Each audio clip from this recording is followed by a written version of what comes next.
اس نے اپنے دوپٹے سے میلا پھٹا ہوا دوپٹہ اس سے اس نے ایک گارڈ سی جو باندھی ہوئی تھی وہ کھولی اور اس میں سے 2 چوڑیاں اور ایک اس نے چین نکال کر عمران خان کو دینا چاہی. عمران نے منع کیا تو وہ رو پڑی. اس نے کہا جی میں تو پتہ نہیں کب سے انتظار کر رہی تھی کہ تم یہاں آؤ گے اور میں یہ تمہیں دوں گی, تو اگر تم یہ نہیں لوگے تو میں یہاں سے جاؤں گی نہیں, اور جب تم اگلی دفعہ آؤ گے تو میں پھر تمہیں کچھ دینا چاہوں گی. تم جس مقصد کے لیے کام کر رہے ہو وہ بہت بڑا ہے اور اللہ تعالیٰ تمہیں کامیاب کرے.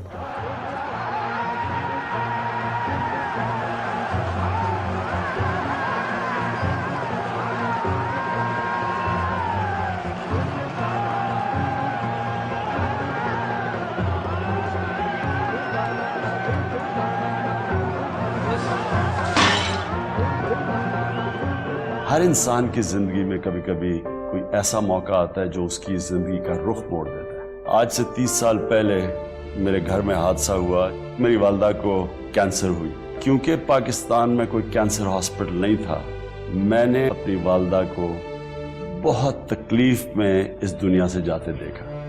اس حادثے نے مجھے بدل دیا. ایک سنجیدہ عنصر بھی آیا ان کی والدہ کے انتقال کے بعد. انہوں نے یہ شوکت خانم وہ کینسر کا شکار تھی کہ اسپتال بنایا, اور یہ اسپتال جس طریقے سے انہوں نے بنایا یہ ان کی کریکٹر کو شو کرتا ہے کہ استقامت کے ساتھ انہوں نے اس پروجیکٹ پہ لگ گئے, اور یہ ایک بہت بڑا پروجیکٹ تھا جو آج کھڑا ہوا اپنے پیروں پہ, اور اس کے لیے وہ جو ڈونیشنز ہیں وہ بھی بڑی کامیابی سے حاصل کی.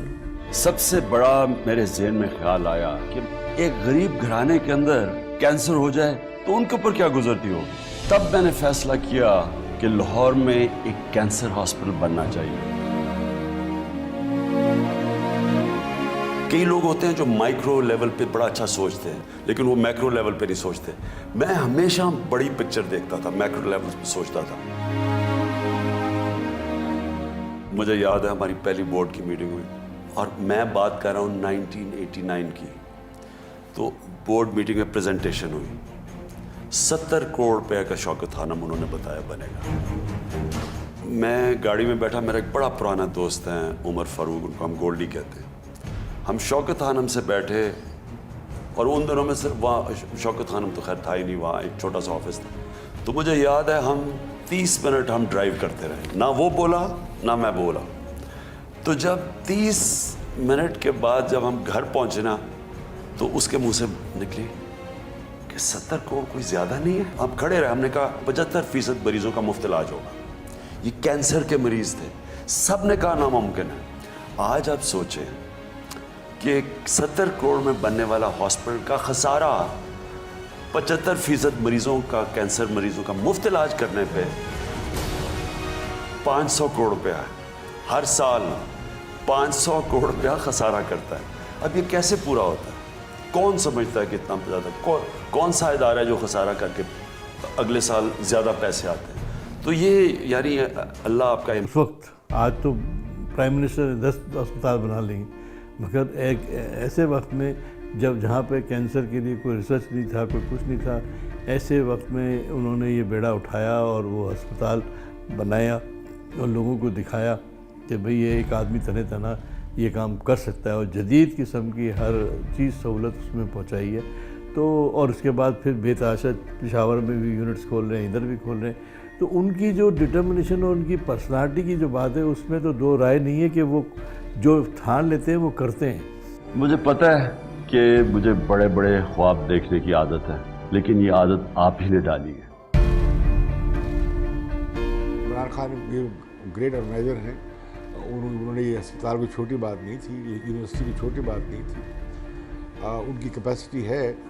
میں یہ خان صاحب کو داد دیتا ہوں کہ ان کے کازز میں اتنی کریڈیبلٹی تھی کہ جو بھی اس کاز کے اوپر اگر جانتا بھی نہیں تھا, پہلی بات تو یہ ہے کہ وہ جانتے تھے, اور اگر نہیں جانتے تو جب وہ تھوڑی سی بھی ریسرچ کرتے تھے خان صاحب پہ اور ان کے کازز پہ, اس میں اتنی کریڈیبلٹی, اتنی ٹرانسپیرنسی تھی کہ وہ کوئی بھی باہر کا بندہ مائنڈ نہیں کرتا تو ڈونیٹ کرتے ہیں. میں نے کئی ان کے لیے فنکشنز کیے تھے, سنگاپور میں کیے تھے, لندن میں کیے ہیں کافی. اس میں نان پاکستانیز نے بہت زیادہ شرکت کی. تو یہ اس لیے کیونکہ ایک کریڈیبلٹی ہے, لوگ پاکستان کو دینا چاہتے ہیں, انوالو ہونا چاہتے ہیں, لیکن ان کو کریڈیبلٹی نہیں ملی. اور میں آرام سے یہ کہہ میں رہتا ہوں باہر ہوں, اگر ایک شخص میں کریڈیبلٹی ہے تو وہ عمران خان ہے.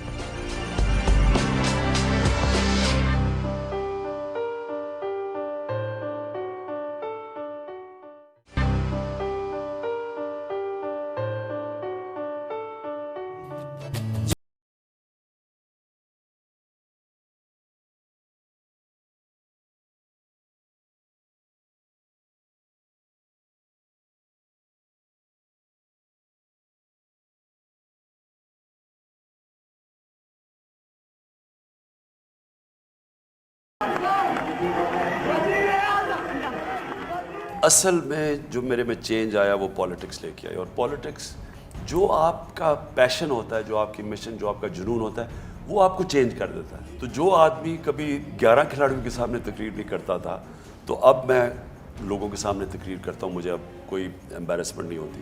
ان کی جو پرسنالٹی تھی نا وہ یہ تھی کہ وہ یہ شائع تھے بہت زیادہ. یہ جیسے آج میں تو خود اللہ کی شان پہ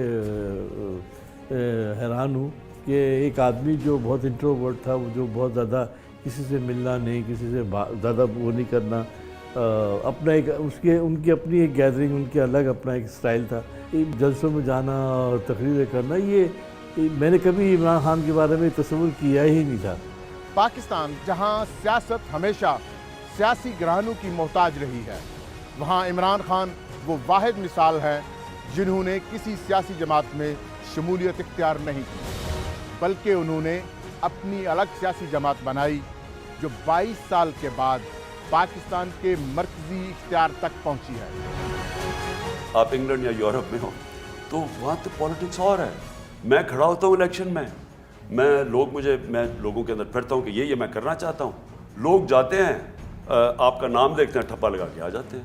نہ آپ کو کوئی پولنگ ایجنٹ کی ضرورت ہے, نہ آپ کو گاڑیاں بھر بھر کے لوگوں کو لانا کی ضرورت ہے, خود ہی لوگ جائیں. تو وہ ایک اور پالیٹکس ہے. پاکستان میں 2 قسم کی پالیٹکس ہیں.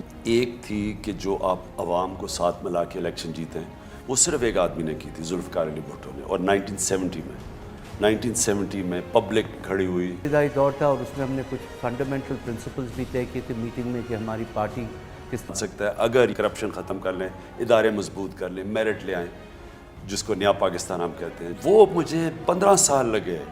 لوگ ایک قدم اوپر لیتا تھا, پھر نیچے آ جاتا تھا, پھر اوپر, پھر نیچے. تو کوشش کرتا رہا کہ لوگ میری بات سنیں گے. تو میں اکیلا ہی تھا, تھوڑے سے لوگ تھے میرے ساتھ. تحریک انصاف کو تقریباً 1.5 مہینہ ہوا. مجھے بہت خوشی ہوئی کہ تحریک انصاف کا پہلا آفس گڑی شاہ میں کھلا. جو ہم کہیں گے, جو بھی ہم کہیں گے, آپ کو کر کے دکھائیں گے. ایک ایسے مشکل حالات میں جہاں 2 بڑی سیاسی جماعتیں موجود ہوں, بالکل نئے سرے سے سٹارٹنگ فرام سکریچ جیسے کہتے ہیں, ایک قومی سطح پر ایک نئی سیاسی جماعت کو بنانا انتہائی مشکل کام ہے. ایک تو اس کا فزیکل انفراسٹرکچر بنانا, اراکین کو شامل کرنا, دفاتر بنانا, ریسورسز کو موبیلائز کرنا, لیکن سب سے اہم بات لوگوں کو موٹیویٹ کرنا اور ان کو ایک نیا راستہ دکھانا, نئے البدل ان 2 یا 3 یا 4 سیاسی جماعتوں سے جو آلریڈی موجود ہیں. تو اس اعتبار سے ایک بہت ہی یہ کامیاب اور ایک منفرد مثال ہے. دیکھیں, اس کے لیے صرف ایک ہی جملہ کافی ہے. عمران خان جب ایک چیز کو ٹارگٹ بنا لیتا ہے تو پیچھے پڑ جاتا ہے, اور جب تک وہ پائے تکمیل تک نہیں پہنچتی اس کو چھوڑتا نہیں ہے. اور میں سمجھتا ہوں کہ ہمیں اس کو داد دینی چاہیے عمران خان کو کہ اتنا پرسیورنس کے ساتھ, اتنے اپ ہلز ڈاؤن ہلز اور ساری چیزوں کا مقابلہ کرتے ہوئے وہ اس کو فائنلی اس کا پھل بھی مل گیا. ایک وقت آیا کہ 14 سال کے بعد مجھے نظر آیا کہ پبلک میری آواز سننی شروع کی, اور پھر پبلک آنا شروع ہوئی. ہمارے پھر جلسہ ہوا منار پاکستان کا. تو اس کے بعد دوسری فیز شروع ہو گیا, پارٹی بڑھنی شروع ہوئی. اب اس کو پارٹی کو بنانا تھا ایک الیکشن جیتنے والی پارٹی. ایک تو ہوتی ہے نا کہ موومنٹ آپ نے لوگ کھڑے کر دیے, اب اس کو کنورٹ کرنا تھا الیکشن جیتنے کے لیے. ان کا تھیم تھا کہ بنیادی طور پہ جو باقی ساری پارٹیاں فیل ہو گئی ہیں یا ان کی لیڈرشپ کرپٹ ہے, اور پاکستان میں کرپشن بہت بڑا ایشو ہے, اس پر انہوں نے ایک مورلسٹ ایجنڈا بلڈ کیا جو ہمارے مڈل کلاس میں بڑا پاپولر ہوا درمیانے طبقے میں، اور وہ چاہتے تھے کہ یہ وہی لوگ تھے جو ووٹ ڈالتے نہیں تھے اور سیاستدانوں کے خلاف تھے، اور عمران خان نے اسی سینٹیمنٹ پہ بلڈ کی اپنی پارٹی۔ ایک اور بات جو ان کو منفرد بناتی ہے کہ ان کی روایات سیاست کی نہیں تھی بنسبت سے پیپلز پارٹی کے، اور وہ مسلم لیگ این کو بھی اپلائی کرتا ہے، لیکن مسلم لیگ این میں پہلے سے موجود مسلم لیگ میں کئی ایسے سیاستدان تھے اور ہیں جن کے خاندان کا بھی تعلق سیاست سے رہا بنسبت ان کے۔ جب شروع کیا عمران خان صاحب نے خاص طور پر، تو وہ پہلی دفعہ اپنے خاندان کی جانب سے ایسے پروسیس میں قدم رکھ رہے تھے، تو کئی اعتبار سے یہ ایک بڑی منفرد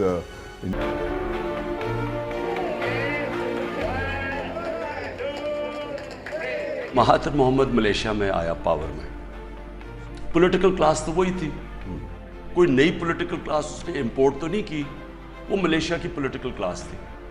فرق کیا ہوا کہ مہاتر محمد ایک لیڈر آیا اور اس نے ملیشیا کو چینج کر دیا۔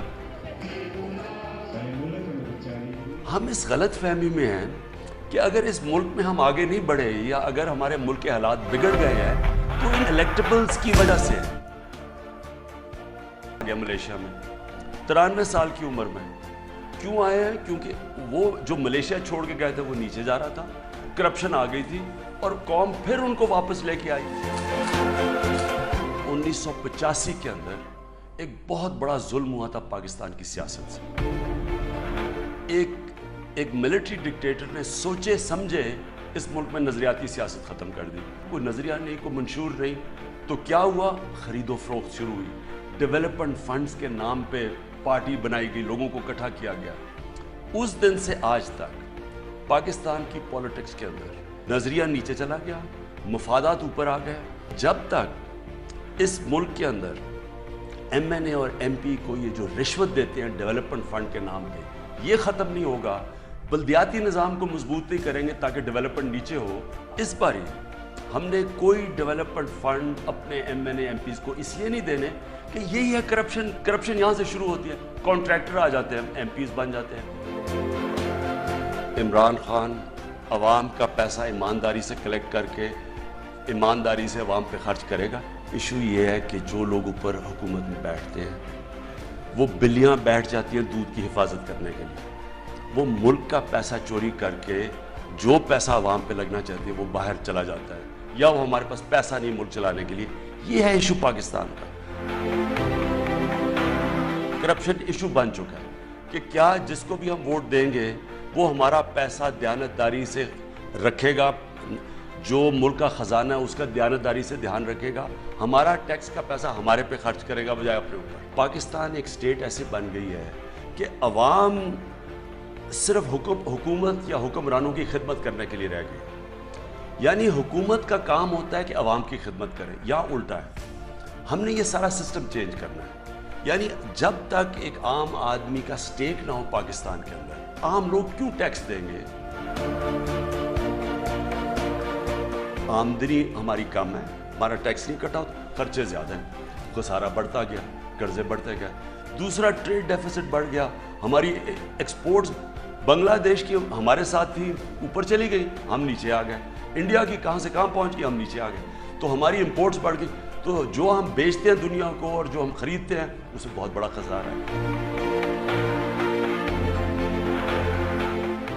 وی آئی پیز ختم ہوں، آپ عوام کے پیسے پہ بڑے بڑے محلوں میں نہ رہیں۔ یہ گورنر ہاؤسز جو بنے ہوئے ہیں انگریز نے بنائی تھے یہاں غلاموں کے لیے، یہ گورنر ہاؤس میں اس ملک میں جو قرضے چڑھے ہوئے ہیں، کون ایسے صاحب اقتدار اس شان و شوکت میں رہ سکتے ہیں؟ بزنس مین ہیں۔ گورنمنٹ کی کوشش ہونی چاہیے کہ بزنس مین کے لیے آسان ہو بزنس کرنا، تو کاسٹ آف ڈوئنگ بزنس جو ورڈ استعمال کرتے ہیں وہ کم ہو، تاکہ لوگ بزنس کریں، تاکہ لوگوں کو روزگار ملے۔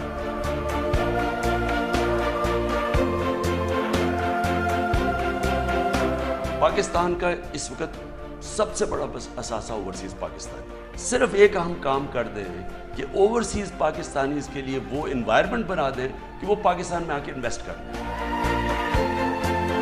جب آپ اداروں کو پولیٹیسائز کرتے ہیں، ادارے ختم ہو جاتے ہیں۔ 3700 ارب روپے کا خسارہ ہوا ہے 5 گورنمنٹ کارپوریشنز کی۔